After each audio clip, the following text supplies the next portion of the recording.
JDU धीरे धीरे टूट के बिखर रही है और इसके पीछे के कारण है नीतीश कुमार, क्योंकि नीतीश कुमार से जदयू जो है अब संभल नहीं रहा और इसका सीधा फायदा तेजस्वी यादव को पहुंच रहा है। ऐसा मैं क्यों कह रहा हूं, ये सब कुछ आपको बताऊंगा, लेकिन उससे पहले मेरा परिचय जान लीजिए। मेरा नाम रजत है और आप जनता जंक्शन देख रहे हैं। आपको बता दूं कि जब भी बिहार में एक सबसे अनुशासित पार्टी का नाम लिया जाता था तो उसमें जेडीयू सबसे पहले नंबर पे आता था। यह माना जाता था कि जितना अनुशासन आपको जेडीयू में देखने को मिल जाएगा बिहार के किसी भी पार्टी में देखने को नहीं मिलेगा। लेकिन अगर आज के जेडीयू को देखें, जब जेडीयू के अध्यक्ष नीतीश कुमार हैं, तो इस दौर में जेडीयू में सबसे ज्यादा कमी है तो अनुशासनहीनता की, और इस वजह से जेडीयू मूल विचारों से भटक रही है और धीरे धीरे करके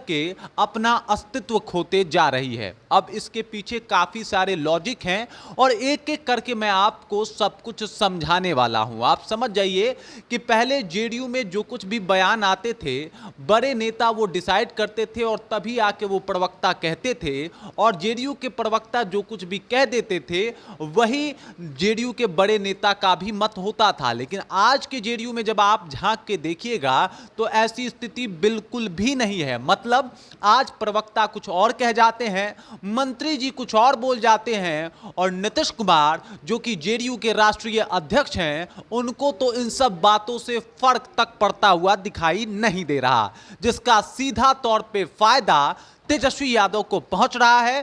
तेजस्वी यादव को कैसे पहुंच रहा है, तो लोकसभा चुनाव 2024 को याद कर लीजिए, जहां पे कुशवाहा समुदाय जो नीतीश कुमार के कोर वोटर माने जाते हैं, और ये कहा जाता है कि वो लोग इस बात पे यकीन करते हैं कि चुपचाप जाके नीतीश कुमार को वोट दे देना है, वो चुपचाप पाला बदल लेते हैं और आरजेडी के साथ हो लेते हैं या फिर अपने जाति के कैंडिडेट के साथ चले जाते हैं, और इसका सीधा नुकसान भी देखने को मिलता है बीजेपी को, जेडीयू को और एनडीए के तमाम घटक दलों को। और ऐसा इसलिए होता है क्योंकि नीतीश कुमार उस तरीके से अब पार्टी पे पकड़ बनाने में नाकामयाब दिखाई दे रहे हैं। अभी हाल फिलहाल के कुछ उदाहरण को आप जब देखिएगा तो आप बहुत अच्छे से इस बात को और अच्छे से समझ पाइएगा और आपको यह पता चल जाएगा कि आखिरकार नीतीश कुमार की पकड़ इतनी ढीली क्यों पड़ गई है और आखिरकार नीतीश कुमार की वो डिसिप्लिन वाली जेडीयू कहां खो गई है और किस रास्ते पे भटक गई है।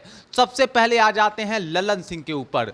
लल्लन सिंह ये माने जाते हैं कि नंबर 2 के नेता हैं जेडीयू में, मतलब नीतीश कुमार के बाद अगर कोई है तो वो लल्लन सिंह है। लेकिन लल्लन सिंह एक तरफ वक्फ बोर्ड का सपोर्ट कर देते हैं, वहीं जमा खान जो है वो आके इसका विरोध कर देते हैं। वो कह देते हैं कि ऐसा बिल्कुल नहीं होना चाहिए, वक्फ बोर्ड बिल जो है वो पारित नहीं होना चाहिए, जबकि लल्लन सिंह ये बात कह रहे होते हैं कि नहीं नहीं ये तो बहुत अच्छा बिल है, ये विधेयक तुरंत पारित करा देना चाहिए, और सदन में बैठ के बहुत तगड़े तरीके से इसका समर्थन देते हैं, और इधर जमा खान बहुत मजबूती के साथ विरोध कर देते हैं, और दोनों नेता जेडीयू के ही हैं। अब इस बात पे आप ताजुब मत कीजिए कि ऐसा ये पहली बार हुआ है, इससे पहले भी हो चुका है ये सब कुछ। अब बात कर लेते हैं अशोक चौधरी की। अशोक चौधरी जाते हैं, एक मीटिंग को करते हैं, और उस दौरान वो भूमिहारों को टारगेट करके इतना कुछ बोल जाते हैं जिसके बाद भूमिहार लोग उनके कहीं ना कहीं उनके विरोध में खड़े हो जाते हैं।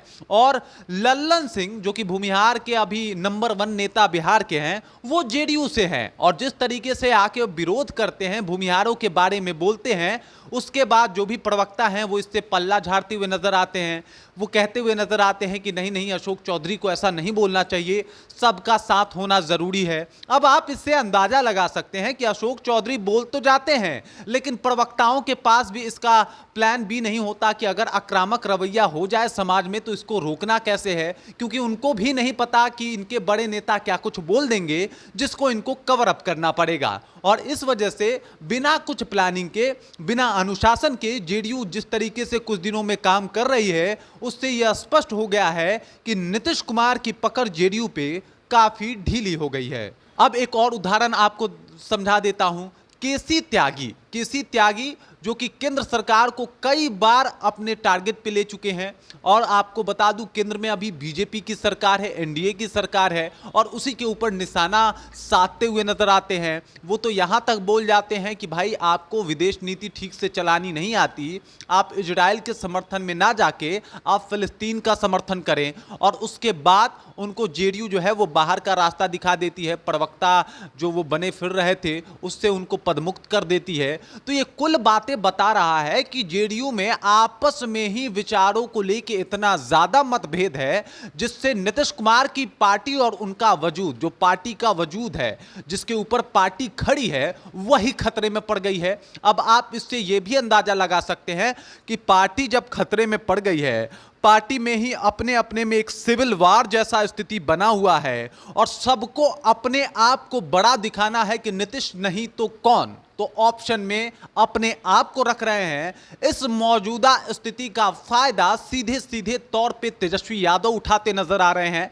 आप देख लीजिए, जेडीयू जो है जहां उसकी पकड़ ढीली हुई, उसी वक्त से तेजस्वी यादव लग गए हैं कुशवाहा वोटरों को साधने में, यानी MYK का समीकरण बनाने में लग गए हैं। और इसके लिए उन्होंने खुले तौर पे यादव कुशवाहा जिंदाबाद तक का नारा भी दे दिया है। और ये इस वजह से क्योंकि नीतीश का नेतृत्व जो है वो थोड़ा कमजोर पड़ गया, कुशवाहा की तरफ से ध्यान हटके उनका अभी ध्यान अपने ही जो उनके दल में सिविल वॉर छिड़ा हुआ है उसको दुरुस्त करने में है। फिर भी वो दुरुस्त होने का नाम नहीं ले रहा, और इसका फायदा सीधे सीधे तौर पे तेजस्वी यादव उठा रहे हैं। और बिहार विधानसभा चुनाव 2025 में इसको नीतीश का खमियाजा भी भुगतना पड़ेगा। इसकी वजह से नीतीश कुमार को बैकफुट पे भी आना पड़ेगा, क्योंकि उनकी पार्टी में एक मत नहीं है, एक राय नहीं है। बाकी इस खबर को लेकर, इस जानकारी को लेकर, इस बातचीत को लेकर आप क्या समझते हैं? क्या वाकई नीतीश कुमार से अब उनकी पार्टी तक नहीं संभल रही है? कमेंट कीजिए और अपना विचार हम तक पहुंचा दीजिए। बाकी आप देख रहे हैं जनता जंक्शन और मेरा नाम रजत है।